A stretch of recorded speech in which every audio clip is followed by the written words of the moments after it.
Halo Sobat Petualang, bertemu lagi dengan Bang Ai di channel Bang Ai Petualang Abal-Abal. Hari ini, agendanya agak beda. Bang Ai nggak masuk hutan atau nyasar ke desa terpencil. Tapi Bang Ai mau menuju ke sebuah tempat yang katanya kalau sholat di sana berasa lagi di luar negeri. Ya, hari ini Bang Ai mau menuju ke Masjid Al-Akbar di Surabaya, masjid terbesar di Pulau Jawa bagian timur. Sekaligus mau menunaikan ibadah sholat Jumat di sana. Penasaran nggak sih seberapa megah dan apa saja cerita di balik kubah birunya yang ikonik itu? Yuk, kita telusuri. Sambil kita menembus jalanan menuju kawasan Pagesangan, Bang Ai mau cerita sedikit nih, biar kita nggak cuma tahu besarnya doang. Jadi Masjid Al-Akbar ini atau sering disebut Masjid Agung Surabaya, ternyata punya sejarah yang cukup panjang. Ide pembangunannya itu sudah ada sejak tahun 1994, digagas oleh wali kota Surabaya saat itu, Pak Sunarto Sumo Prawiro. Bayangkan, peletakan batu pertamanya saja dilakukan langsung oleh Wakil Presiden RI saat itu, Bapak Tri Sutrisno, tepat pada tanggal 4 Agustus 1995. Tapi, perjalanannya nggak mulus-mulus banget. Gara-gara krisis moneter tahun 1998, pembangunannya sempat istirahat alias terhenti. Baru dilanjut lagi dan akhirnya diresmikan oleh Presiden Kiai Haji Abdurrahman Wahid atau Gus Dur pada tanggal 10 November tahun 2000. Pas banget di Hari Pahlawan. Dari segi luas, gabungan bangunan dan fasilitas penunjangnya seluas 22.300 meter persegi. Bangunan ini memiliki panjang 147 meter dan lebar 128 meter. Atapnya terdiri dari kubah besar yang mendominasi, yang ditopang oleh 4 kubah kecil dan sebuah menara.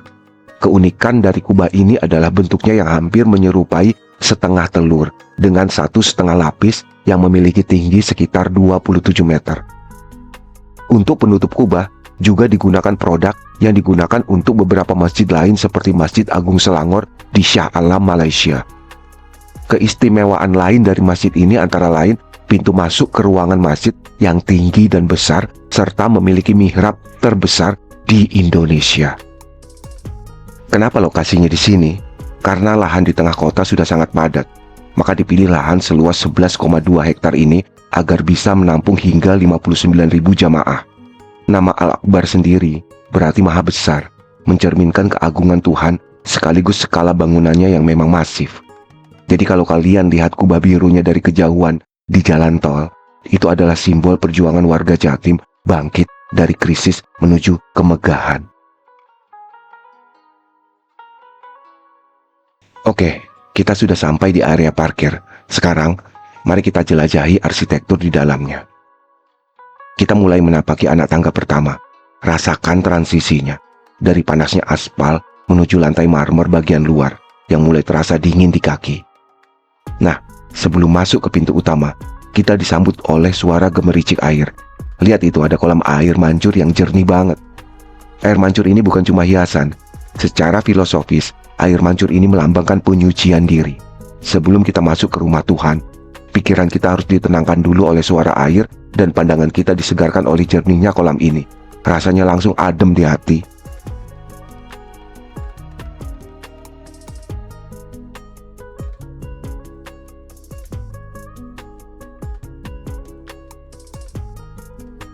Sekarang, ayo kita masuk ke bangunan utama. Begitu melewati pintu jati yang raksasa tadi, kita langsung disambut oleh langit-langit yang luar biasa. Coba kita arahkan kamera lihat ke atas. Kita sedang berada di bawah salah satu dari 4 kubah kecil. Kubah-kubah kecil ini bentuknya piramida atau limas, bukan bulat. Desainnya unik banget, memberikan kesan kokoh. Di bagian dalamnya, kalian bisa lihat detail kerangka baja yang rapi dengan kombinasi warna yang tenang. 4 kubah ini melambangkan 4 sahabat Rasulullah, atau bisa juga dimaknai sebagai 4 penjuru mata angin, menyambut jamaah dari arah manapun mereka datang.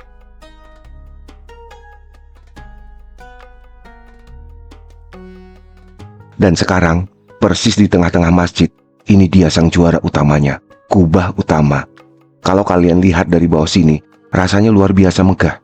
diameternya puluhan meter. Bagian dalam kubah utama ini punya detail kaligrafi yang melingkar indah, seolah-olah mengajak doa-doa kita naik ke langit. Warnanya biru turquoise. Yang kita lihat dari luar tadi, kalau dari dalam sini terkena pantulan cahaya lampu gantung yang raksasa, warnanya jadi terlihat mewah, sekaligus menenangkan. Konstruksi tanpa tiang di tengah ini bikin kita merasa lega banget. Nggak ada penghalang antara kita dan keagungan bangunan ini. Di tengah kemegahan arsitektur yang kita bahas tadi, pada akhirnya, masjid adalah tempat kita kembali bersimpuh, melepaskan semua atribut petualang kita, dan menjadi hamba yang kecil di hadapannya. Angin sepoi-sepoi dari ventilasi alami masjid ini mulai terasa, bikin suasana makin syahdu. Mari kita tutup vlog kali ini dengan mengambil hikmah dari setiap langkah perjalanan kita. Sebentar lagi, suara yang paling dinanti akan bergema di seluruh sudut ruangan ini.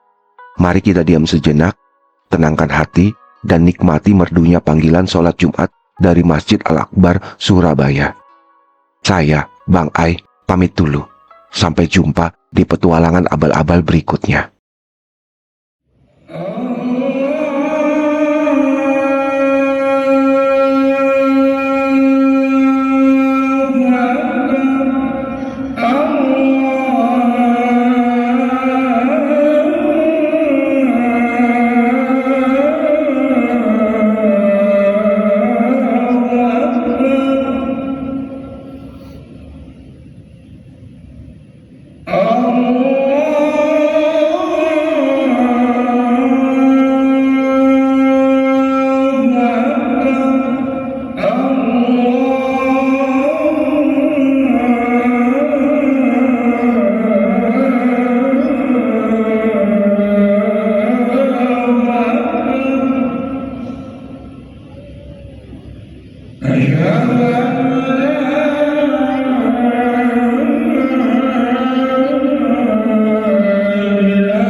حي على الفلاح